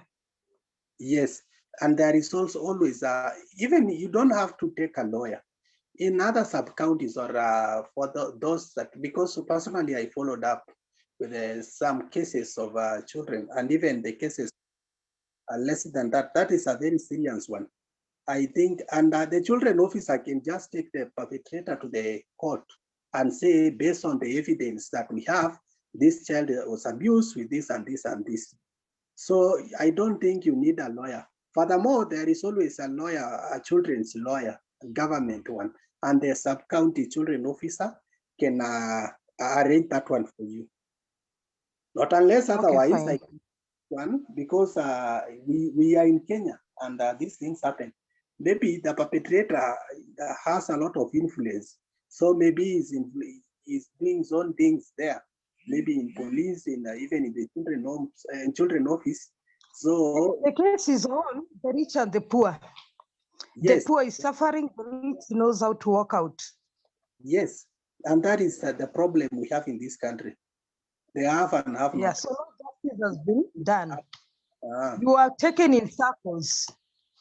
But I think you will side chat me, and then we will try to find a way forward and how to help each other, because there must be a way. Okay, I'm going in the WhatsApp group. I'm going to write my name and my number. You can call me or WhatsApp me. I will. Okay. Thank you. She really needs the help. It's between the rich and the poor. We play with money. You the poor, you go in circles. Nothing will be done. 1 year she was raped. That is very bad. But we will find a way. By someone they know very well. We will find a way forward. Okay, fine. I'll WhatsApp you. Thank you. Having in mind that that is something which is happening now, we will. There must be a way forward, and there must be a solution. Okay. So don't worry. Okay. We will try to we help each other. Thank you. Okay. Yes, Jacob, a quick one and a very short one. Yes. How do we balance religion also? Mm-hmm. Given that different religions, I don't want to mention a religion directly because we are mixed up. You see that there are religions that still marriage can take place a 14, 15-year-old, it's okay. Now, how do we balance that? And given that for them, their cases are done in different courts and not the same courts that our cases go. Probably, maybe you can expand on that. Okay. I think on the issue of religion and these rights of marriage, on the issue of children, anybody who is below 18 years, there is courts for children. The Children's Act 2022. There is a certain department formed specifically for children cases. And if somebody is going to marry a child, there is no way, or even in our constitution, that we can defend this person and say, look here, we have our own court as a religion. You see, maybe, for example, let's say in our community, we have a specific, let's say, local courts, which are recognized by the Constitution of Kenya, such as, let's say, the Kadhi Court and others. Those courts are always made to protect and to listen cases based on specifically cultural issues, which are just for this certain belief or religion or a community message. So if, for example, I can go to that court because there is nothing in their laws which can protect me or can discuss my issues, because what they are discussing is not being practiced in my community. But the issue of children cannot be taken to those small courts that are based on religions issues. So if somebody is marrying a 14 or anybody who is less than 18 years, they cannot be taken to Catholic court, they cannot be taken to any other small court, they will be taken to children's courts and other high courts of Kenya. So that one, we can just balance it by saying that they can be taken to that courts. There is also the issue of kusikizana kinyumbani. Now that this happens, we can just sit on a table and say, hey, you know, wewe ni kijana wa fulani, I know you are educated now and you are protecting children's rights, and I want to marry this girl, you know, your father is my friend, the chief is my friend, so you just keep, no. They must be taken to the courts, the children court. So those issues, if you hear anybody marrying a person who is yes and want to take the case to the religious courts, that one is not acceptable. That person is just trying to find a way of manipulating the case. That is it. So, and you have a right, as long as you are informed, you have a right to defend that child and take it to the children's court. Okay. Maybe I'd like to ask you a direct question. Are you aware that there are religions where the ladies don't choose who they're getting married? That is predetermined, and the lady will just be told the day that she's getting married off. Yes, of course. I'm very aware. Then how do we now help out in this given that I know if them, because that is now if you talk to them, they will tell you if I refuse, then I'm an outcast, and no one wants to be an outcast. You're right. Even if you go to court, in fact, if you take your parent to court, that one is now, you see, they forget about you. And I've seen when they cross marry, when I've seen several, I have examples that when now this religion comes now to Christianity, because now you see here, there's a lot of freedom. You can say, don't want this, that this one. Now, when they come, they're outcast totally, and I've seen it, that no one visits them, and for them, they are done. It's a done deal. And very many of them fear this. So then how do we help out this? Okay, thank you. That is very simple. Number one, you can, the first thing you can do, just keep the child out of that mess. Yes, the child is being, the case is being manipulated, the child is being abused, but the first thing you do, keep the child out of it. You do this. What we can do, we strengthen the government institution, the duty bearers. Who is supposed to do this? Who is supposed to protect the right of this child? One, chief, the area chief. We strengthen the institution. That is the Ministry of Interior and Coordination of National Government. Number two, the children, that is the Department for Children's Services. Let us strengthen this institution. Let us make sure that and also make sure that we do a lot of public participation, whatever, civic education, to make sure that these people are knowledgeable and are informed. And the area chief should be, the Ministry of Interior should be strengthened in such a way that in case of such a kind of things be done in the community, the area chief, the Nyumba Kumi, the village administrators are the first people to report this case. And when we go via that path, we are very sure that the child is secure and the child is safe. If the chief take the parent to the court or report them, now the area chief cannot take them to court because maybe they are friends and neighbors, but there is this thing of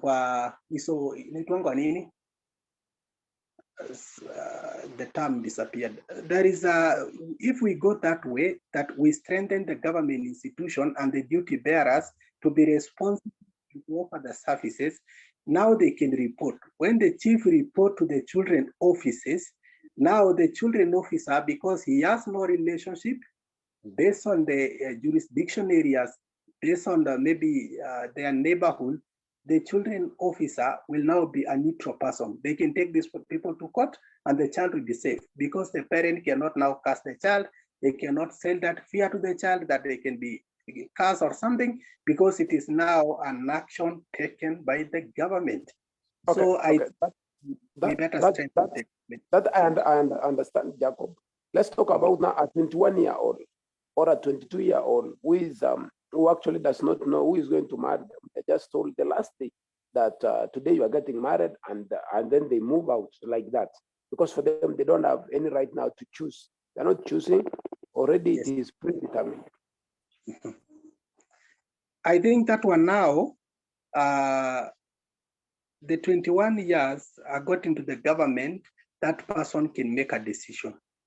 So if this person, according to the society and the kind of life we have right now, it is rare to get a 21-year-old who has never been in any relationship or seen somebody. So maybe this person has been in love with so-and-so or any other person, or has friends, let's say. So this young girl, what we can do, maybe they can just tell a friend that I'm being given out to be married by so-and-so without my consent and without my any decision. So after telling the friends, now the friends can defend him. In which way? By telling the local authorities that this young man or this young girl, let's say, sorry, this young girl is being given out to be married by so-and-so without his consent or decision or agreement. And now the local authority can come in and defend him based on what? The laws of the land, the Constitution of Kenya. This person has a right to do what? To be married by somebody he wants to. He has a right to be protected. He has a right to be protected based on their emotional stability, you know, and even mental and even physical. That is an abuse, and this person can now be protected by the laws of the land, the Constitution of Kenya. I think I answered it, but you can clarify it further. Thank you.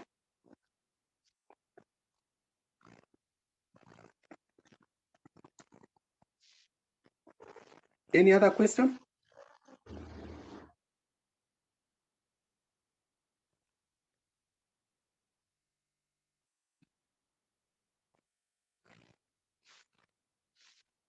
Hey, you people. Clarification before we close.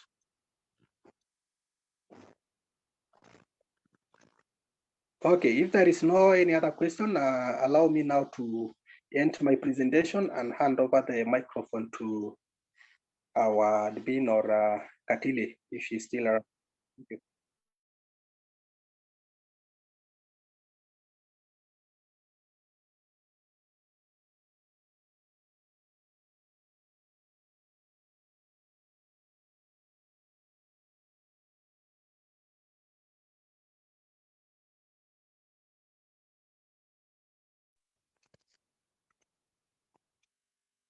Is Katile still around?